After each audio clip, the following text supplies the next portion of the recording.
রান্না করতে গিয়ে দেখি গ্যাস নাই। কি এক মুসিবত, 3 মাস গেল গ্যাসটা।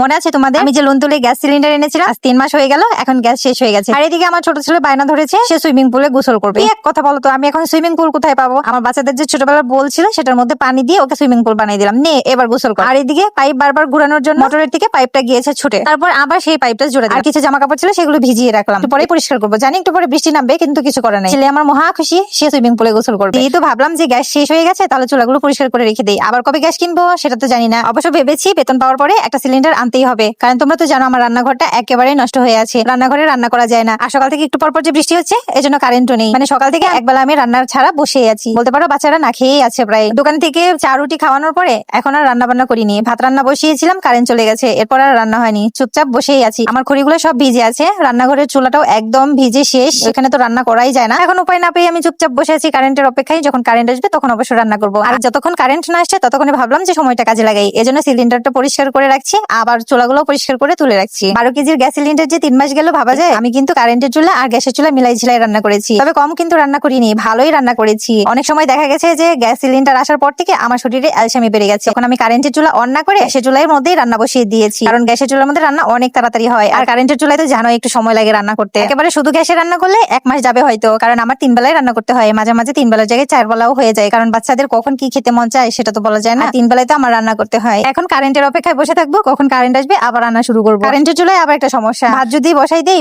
ভাতের পানি গরম হওয়ার 10 মিনিটের মধ্যে যদি কারেন্টে চলে যায়, তাহলে ভাতগুলো একদম ফুলে ফেপে টুম্বুর হয়ে যায়। পরে আর সেই ভাত খেতে মজা লাগে না। পরে যদি কারেন্ট আসে, ভাত যদি পানি শুকিয়েও যায়, তারপরেও কিন্তু ওই ভাতটা নরমাল ভাতের মতো স্বাদ লাগে না। আর আজকে তাই হয়েছে, আমি ভাতটা বসাইছি, ভাতের পানি কোন রকম গরম হওয়ার পরেই টুস করে কারেন্টটা চলে গেছে। আর এদিকে সকালে ছিল বৃষ্টি, আর গ্যাসে রান্না করতে গিয়ে গ্যাস আর অন হচ্ছে না। এখন দেখি একেবারে এই গ্যাস শেষ হয়ে গেছে। 3 মাস আগে যখন গ্যাস এনেছিলাম তখন 2000 টাকা নিয়েছিল, এখন কত হবে জানি না, তবে 7 তারিখে বেতন হবে ইনশাল্লাহ। 8 তারিখে গিয়ে সিলিন্ডারটা নিয়ে আসবো, কারণ গ্যাস ছাড়া একদম চলা যায় না। মনে মনে নিয়ত করে ফেলেছি রান্নাঘরটা ঠিক করে ফেলবো। এখন বাকিটা আল্লাহ ভরসা, আল্লাহ যা চায়। রান্নাঘরটা ঠিক করতেই হবে। এই যে দেখো, এখন যদি আমার রান্নাঘরটা ঠিক থাকতো তাহলে কি আমার একবেলা না খেয়ে থাকতে হতো? একদম না, অনায়াসে কিন্তু আমি রান্নাঘরে গিয়ে রান্না করতে পারতাম। কিন্তু রান্নাঘরটাও গিয়েছে নষ্ট হয়ে, আর আমার জামাই তো রান্নাঘর ঠিক করতেই চায় না। আর আমার খুব ইচ্ছা এবার খোয়ার বানানোর পাশাপাশি একটা ছোট ছাগলের বাচ্চাও কিনবো। তো অবশ্যই রান্নাঘরটা ঠিক করবো ইনশাল্লাহ, আর সাথে সাথে একটা খোয়ারও বানাবো।